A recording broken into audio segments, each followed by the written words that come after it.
Alright, Karina baby, for the 19th, we have Mr. Plate made a hat. Oh, Mrs. Plate made a hat. There we go. Oh, Mrs. Platt made a hat. Mrs. Platt made a hat, dressed it up with this and that, fruits and berries around the brim, ribbons for her double chin, cherry blossoms on the crown, feathers from her eiderdown. She wore it walking down the street, thought she looked extremely neat, until two sparrows perched to rest, settled down and built a nest. Now Mrs. Platt prefers to wear the latest bird's nest in her hair. Oh, look at those birdies. That's her hat. All right, let's see what's next. It's the Good Master, the riding lesson. Oops. Oh my goodness. I need to really find a stand. All right, let's try to keep it up. And so it's the Good Master, the riding lesson. Let's see if there's any photos with this one. Oh, there is. All right, so here's the first photo. It's on the second page, but the Good Master, the riding lesson.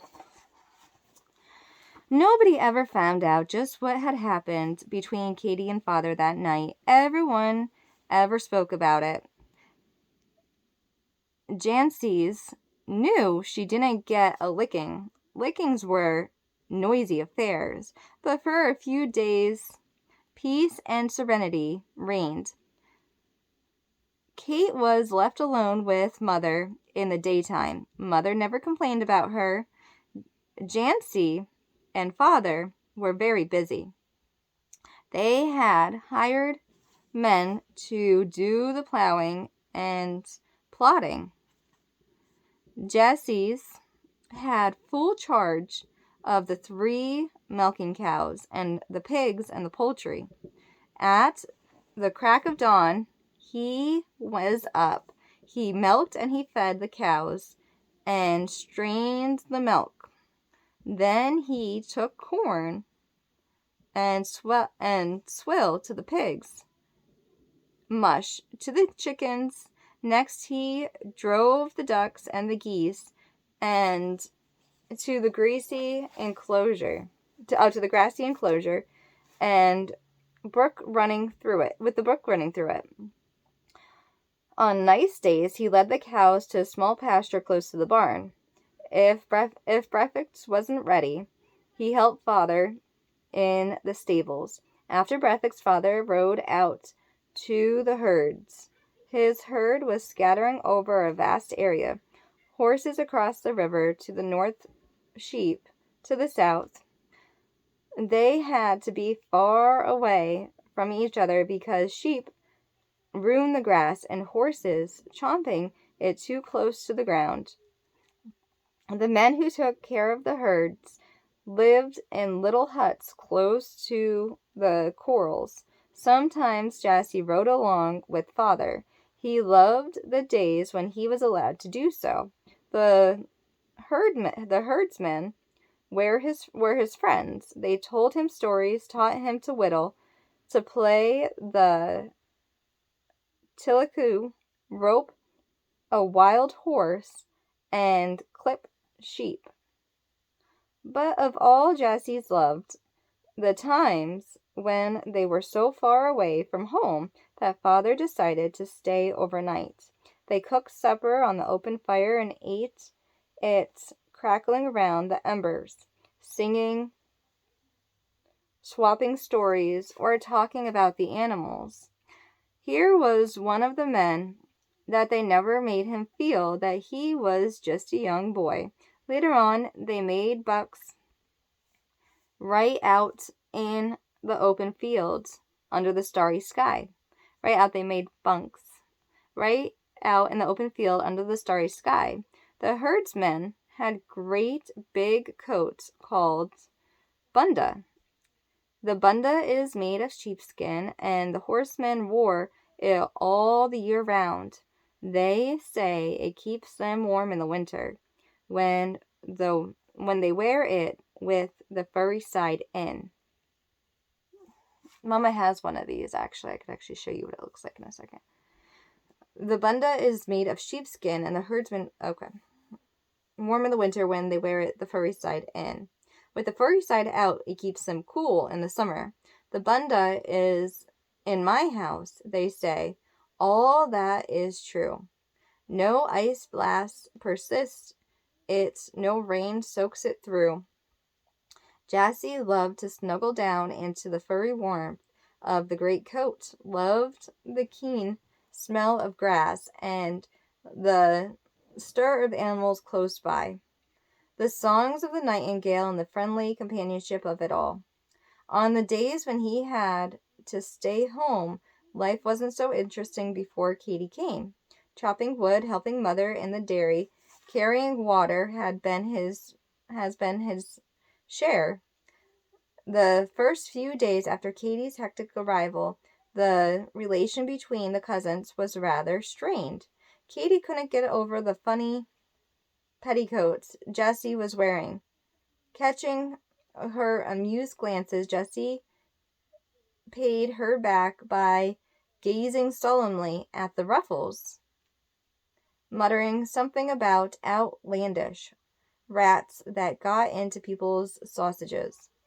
Finally, it was Katy who broke the ice. One afternoon, she was waiting at the gate when Father and Jessie returned from the day's ride. Jessie was riding his favorite and skittish 2-year-old horse. He was dancing and perching now, eager to get to the stable and hungry for his oats. Katy followed them and watched Jessie's unsaddle the horses and feed it. He's beautiful. May I pat his neck? She asked. Watch out, he's ticklish, warned Jessie's. Takes a real boy to ride a horse like you do, said Katy with admiration, but hesitation to add, even if you do wear petticoats. Petticoats? Can't you see they're split? Jessie demonstrated, separated his plaited pants. Said Katy. Do you think I could ride if I split my skirt? I could teach you, Katy. I bet you'd make a good rider with your long legs. Will you, Jessie's? Honest. And then I could ride with you and Uncle instead of messing around with the old embroiderments trying to be good. Well, maybe you could. I'll teach you anyway, promised Jessie. Next day, Father rode alone. Jessie was working like fury, trying to finish his chores quickly. He had a surprise for Katy. There was 12 brand new ducklings in the poultry yard. He finished his work quicker than he expected. Mother was in the vegetable patch, spading up the soil for the seedlings. He walked back to the house and called Kate. She emerged from the bedroom.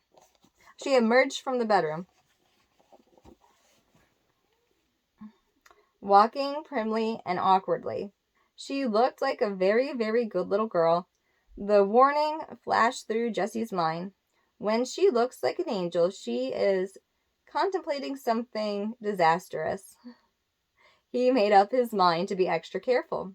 He took her to the chicken coop first. He showed her the nest where the hens were sitting on eggs. Katy was bound to break some eggs to see whether there was really little chicks inside. Only his stolen promise that he would call her when the chickens began to break through saved the lives of several future chickens.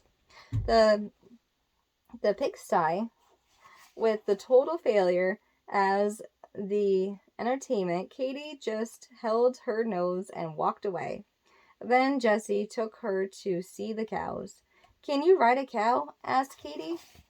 Jessie laughed. No, you silly. They're milking cows. Milk cows? Don't tell me stories. They're chocolate cows. Why, they're all brown. When she finally understood that you have to milk a cow to get milk, she didn't want to believe it. Why, she said, milk grows in bottles. But she wasn't interested enough to argue about it. She hated milk. The geese and ducks were more interesting to her. She giggled with the funny way that the ducklings waddled and shook their tails. When Jessie finally took her to see the baby ducks, Katie clapped her hands, excited, and exclaimed over them. She was finally dancing with joy. See, they're only a day old, but they can swim like nobody's business, explained Jessie proudly. Katie wanted to pick them up, but he told her that she must never handle very young animals. They might die. Surprisingly, Katie listened to him. She said, "You know what they are like little bunches of dandelions, all yellow and fuzzy. Let's pick dandelions and make believe they're duckies." When they had a heap of fuzzy yellow flowers, they sat down on the bank and tied them into small branches. Katie threw some of them into the brook, where they floated, looking surprisingly like little ducklings. Then something unexpected happened. The mother duck got very excited, cocked her head to one side, then the other side. She peered at the yellow bunches surprisingly. Then she began to swim towards them, quacking loudly. "Look, Katie," explained Jessie. "She thinks the flowers are her baby ducks." Oh, how funny. It was funny indeed. Poor mother duck called and scolded. She tried to round up her strange brood, all in vain. The dandelions floated down the brook. She got mad and pecked at one of the branches, which promptly came to pieces. She was frantic now. She kept turning this way and that way, not knowing what had happened. Katie and Jessie rolled on the grass. They were weak with laughing. Then something caught Jessie's eyes. He sat up and gazed at Katie, who was lying on her stomach, kicking her legs, giggling, and moaning in her excitement. There was something very wrong with Katie's costume. Her bright blue skirt was spread out on both sides on the grass, but there wasn't any skirt on Katie's proper, only long white bloomers. He shook her shoulders. "Katie, what happened to your dress?" Katie turned her head and she peered at herself. "I split my skirt because you said you'd teach me to ride," she announced calmly.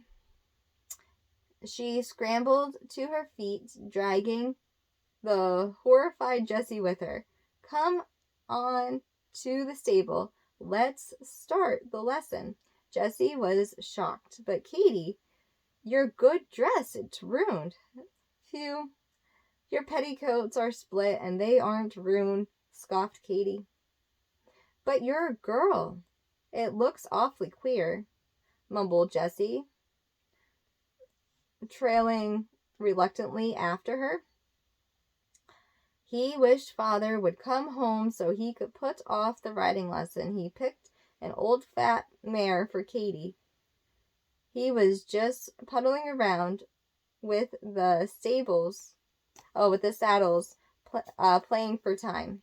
She watched him with interest, asking questions about the saddle, harness, reins. Then Jessie led out the horses and, casting a last hopeful glance towards the gate, gave up waiting for Father.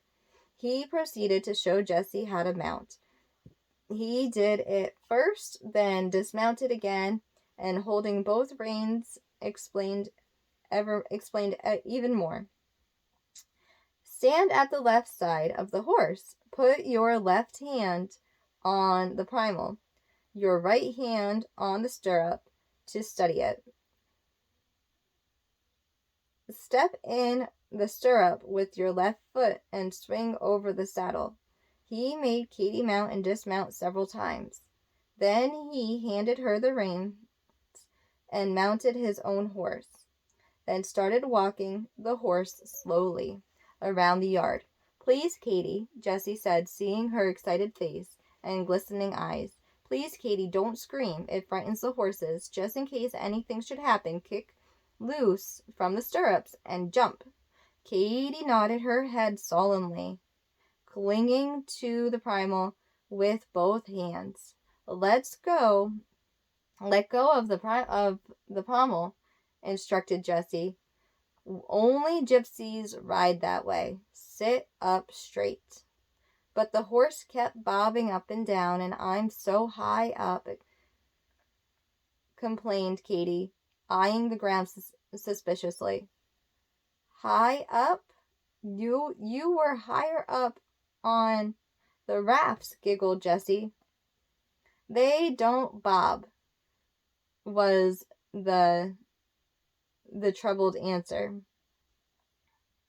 It took quite a while for Katie to get used to the bobbing and the leaning and to sit straight up and loose. Then she rewarded Jessie with a gleaming smile. I got it. Let's go fast now. Not today, Katie. You'll be sore all over anyway, not being used to the saddle. But Katie wouldn't dismount. She coaxed and begged and wheedled onto Jessie's, made the horse trot. This was as far as he would go. However, he stopped the horse in spite of her dark and scoldy look. Wee-wee! She let out a long, loud scream. Jessie's horse immediately went into the most violent action. He turned round and round like a spinning top. He dug the hooves in the ground, trying to throw Jessie. He rose on his hind legs. Oh my. So he warned her, don't scream. And then she got excited and she made a noise anyway. Threshing the air victoriously with his feet hooves, Jessie clung to the plunging animal, talking to him in a soft, reassuring voice. He finally succeeded in bringing the horse to a shivering stop. Dismounting, he looked around for Katie. The incredible child sat on her own mare, watching him with great interest. You screaming monkey, panted Jessie. Just you wait till I go riding with you again. Get off that horse. Katie didn't seem to notice that he was mad. Gee, Jessie, but you can ride. It was wonderful. This old armchair, pointing to her horse, just stood here while you had all the fun. Let me ride your horse now. Jessie, slightly pacified by her admiration, suddenly smiled. If you dismount and walk over here, I'll let you. There wasn't a rash promise. He knew what would happen. Katie rolled off the horse and just crumpled on the ground. My legs, she cried. I haven't any legs. Come on, Katie, walk over here, teased Jessie. Don't grin at me. I can't stand up. Oh, I hurt all over, moaned Katie. You sit there, then, until somebody picks you up, said Jessie, leaving the puzzled Katie to rub her numb legs. He was just putting away the saddles after Father rode in. Jessie saw him stop and talk to Katie. He was laughing when he came into the stable. How long did you keep her in the saddle anyway? He asked.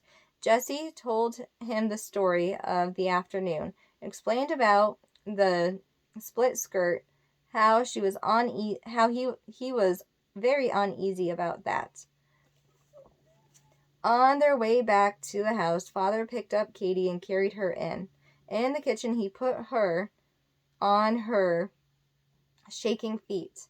Mother, who was bending over a pot of stew, turned round to greet them. Supper's ready, she started to say, but suddenly threw up her hands. Oh my goodness gracious. What did you do to the child? The split skirt was in full evidence now. Katy, balancing stiffly and awkwardly, was a queer sight indeed. She wasn't disturbed, however. Had a split in it to ride like Jessie, she said. Split it? On purpose? Why, you look positively indecent, Katy, explained Mother. Hurry up and change your dress. Can't hurry and haven't any other dress, was the calm answer. Well, then sit down. I'm ashamed to see such a lack of modesty, cried Mother. Can't sit either, wailed Katy. Poor Katy. She had to eat her supper, balancing on her unsteady pins, conscious of the amused glances of Father and Jessie, and the shocked looks of Mother. It was a willing and meek Katy who was carried to bed after her supper. When Mother returned to the kitchen, Father said, We'd better lend her Jessie's outgrown clothes. Jessie approved of the idea. Mother was double fool, but finally agreed that Katy, being what she was, she would be much better off in pants. Oh. So they're going to take good care of her and get her a pair of pants, so this way she could ride the horse if she'd like, after she feels better and she heals up from riding. Riding horses is a lot of work. It is absolutely a lot of work. I used to babysit my mother's girlfriend's kids, and then on the off weekends when I wasn't babysitting them, because I was babysitting to get to ride horses, we'd go and we'd muck stalls and we'd feed the horses sugar and we'd ride the horses. We were kind of used as free labor completely because I didn't even realize back then that I was babysitting for free and then I was mucking stalls for free because I just wanted to see the horses. So, but that was a long time ago.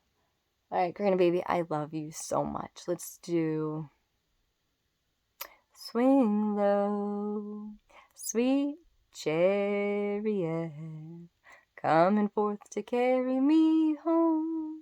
Swing low, sweet chariot, coming forth and carry me home. Well, I looked over Jordan, and what did I see? Coming forth to carry me home.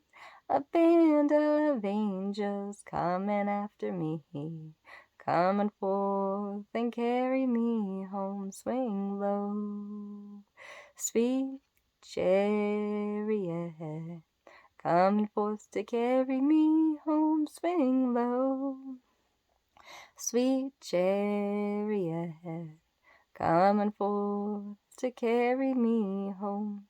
Well, sometimes I'm up and sometimes I'm down, coming forth to carry me home.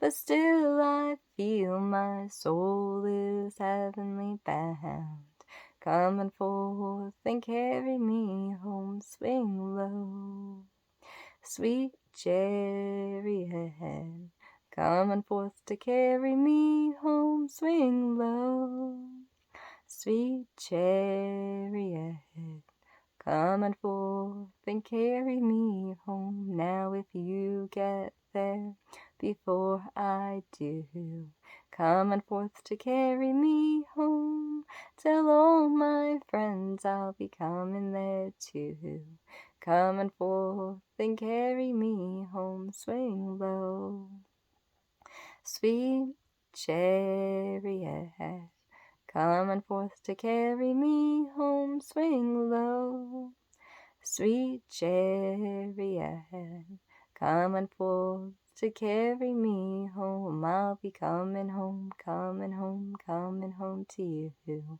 coming forth to carry me home.